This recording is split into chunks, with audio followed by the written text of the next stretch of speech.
Hi guys, welcome back to Investor Learn Academy, and today we are here to discuss on the technical analysis outlook for Nifty, Bank Nifty and US Dollar INR. तो चलिए quickly start करते हैं हम अपने पहले chart के साथ जो कि है निफ्टी का। तो निफ्टी का चार्ट देखते हैं क्या चलता है। तो आज का जो मूवमेंट था वो बहुत ही एक इंटरेस्टिंग मूवमेंट था बेसिकली। मैं पहले एक जूम कर लेती हूँ आज के चार्ट को और आज की मूवमेंट को देख लेती हूँ। आई थिंक अब आपको ज़्यादा क्लैरिटी दिख रहा होगा, चार्ट पर क्लियर से दिख रहा होगा। तो हुआ क्या था बेसिकली, क्योंकि कल जो ये रेड कैंडल हुआ था जो इस 16,500 के रेजिस्टेंस के नीचे क्लोज हुआ था, उसके आने के बाद में आज गैप डाउन ओपनिंग हुआ था, right. So I think 16,253 something पे ये ओपन हुआ था, जो एग्जैक्टली अपने इस सपोर्ट लेवल पे था, राइट। सो टू जो भी वहाँ से फॉल हुआ, प्राइस ने instantly I think within 15-20 minutes ही तुरंत ही वहाँ से प्राइस ने कवर अप लेना शुरू किया। और at the end of the day जो पिछले दिन का ओपन था उसके आसपास ही प्राइस ने कहीं पे क्लोज किया। तो एक बार हम यहाँ पे देख लेते हैं कि जो कल की ओपनिंग प्राइस थी वो था 475 के अराउंड का, और आज का जो क्लोजिंग प्राइस आया है वो है 481 का।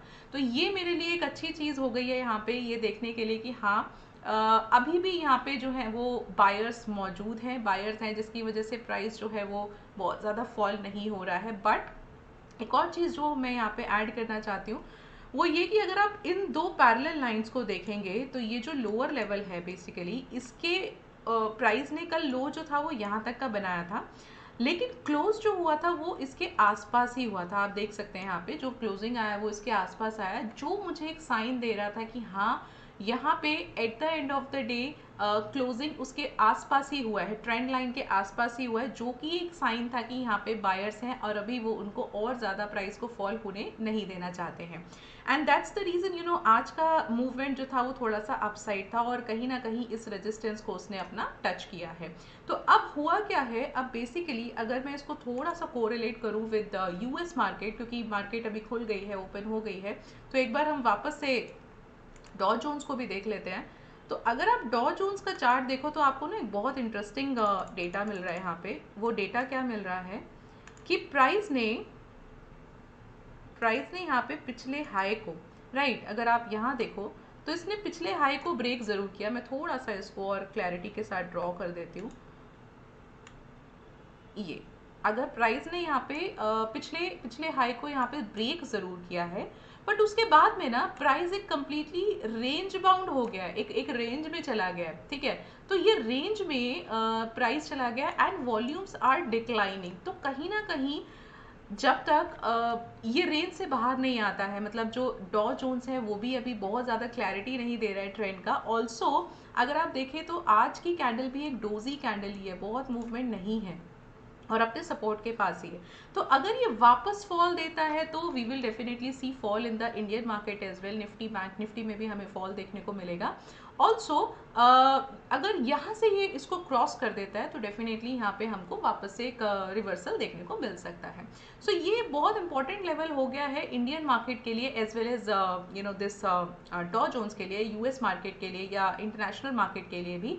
तो यहाँ पे ये लेवल अब आप इसको वॉच आउट कर सकते हो, देख सकते हो कि ये कब ब्रेक कर रहा है या नहीं कर रहा है, कैसे कर रहा है, उसके हिसाब से आपको निफ्टी में क्या हो सकता है उसकी एक आइडिया आपको लग जाएगा, ठीक है। चलिए वापस एक बार आते हैं, और आज का जो एक अपसाइड मूवमेंट था ना उसका पीछे एक रीज़न और भी था कि रिलायंस जो था वो आज 2%, 2.5%, ओके, अराउंड 2.25% के करीब अप था, ठीक है। सो रिलायंस ने यहाँ पे एक अच्छा मोमेंटम दिया हुआ है और आप देख सकते हैं रिलायंस में हालांकि पूरा मार्केट तो बहुत ज़्यादा फॉल भी नहीं हो रहा है, एक रेंज बाउंड ही चल रहा है, बट रिलायंस ने यहाँ पे एक अच्छा ये एक अपसाइड मूवमेंट दिया हुआ है और रिलायंस अब अपने करीब करीब रेजिस्टेंस पर पहुंच गया है। तो आज रिलायंस की वजह से भी जो निफ्टी था वो काफ़ी हद तक एक हमें अब देखने को मिला है, ठीक है। सो this is how you can see. तो इमीडिएटली सबसे पहले तो रिलायंस को ये लेवल एक ब्रेक करना है, उसके बाद में जो फाइनल आई थिंक इसका ऑल टाइम हाई ही है level, if I am not wrong.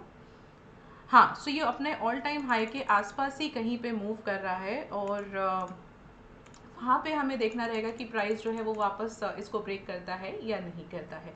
तो इसी वजह से थोड़ा सा अपने लिए, मतलब निफ्टी के लिए भी थोड़ा सा ये इंटरेस्टिंग लेवल बन गया। अब हो क्या सकता है देखिए, अनलेस एंड अनटिल जब तक ये 16,500 को ब्रेक नहीं करता है, ठीक है, तब तक मैं बहुत ज़्यादा अपसाइड नहीं हूँ, या तब तक मैं 16,700 के लिए ट्राई भी नहीं करूँगी, ठीक है।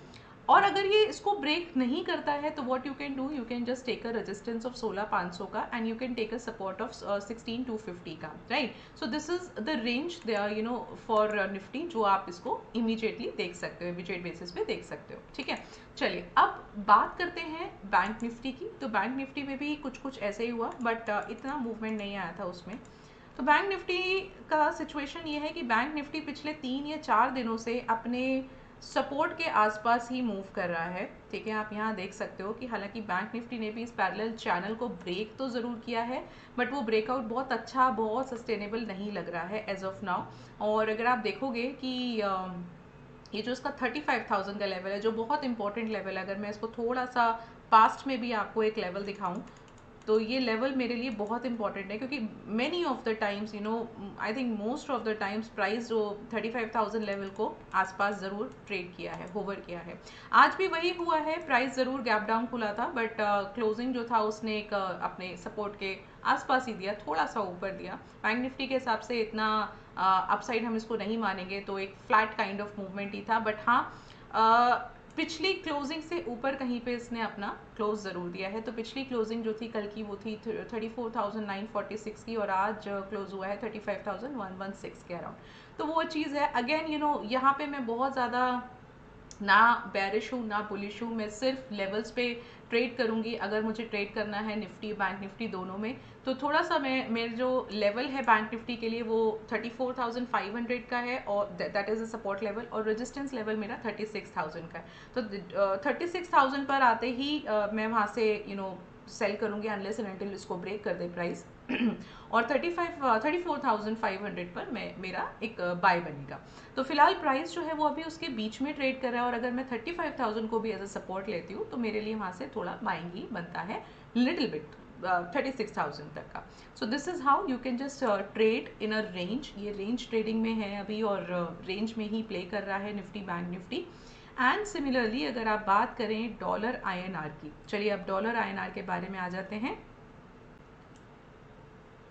Okay, now let's talk about the dollar INR। ये भी बहुत इंटरेस्टिंग लेवल पर है, यू नो मेक और ब्रेक सिचुएशन है, क्योंकि अगर आप देखेंगे यहाँ से तो थोड़ा सा आज हमें डॉलर में एप्रिसिएशन डेफिनेटली देखने को मिला है, बट स्टिल आई थिंक इसका क्लोजिंग 77.87 के आसपास आया है, बट अभी भी अपने रेजिस्टेंस से के नीचे ही है। तो रेजिस्टेंस को ब्रेक इसने यहाँ पे भी नहीं किया है, बट अगर आप इस मूवमेंट को देखते हैं, ये जो मैं मार्क कर रही हूँ, इस मूवमेंट को देखते हैं, तो आप देखेंगे कि इसके साथ साथ वॉल्यूम्स बहुत इंक्रीज हो रहा है, राइट। सो वॉल्यूम इंक्रीज होने का मतलब ये है कि हाँ, पीपल आर एक्सपेक्टिंग कि यहाँ से जो है ये हो सकता है प्राइस थोड़ा सा अप जाए। एक बार हम वापस से डॉलर और जापानीज येन या डॉलर के किसी पेयर को देख लेते हैं, बिकॉज आई थिंक थोड़ी देर पहले तक, आई थिंक मॉर्निंग में या आफ्टरनून में जब मैंने देखा था, तो प्राइस एक डोजी जैसा कुछ फॉर्मेशन बना रहा था।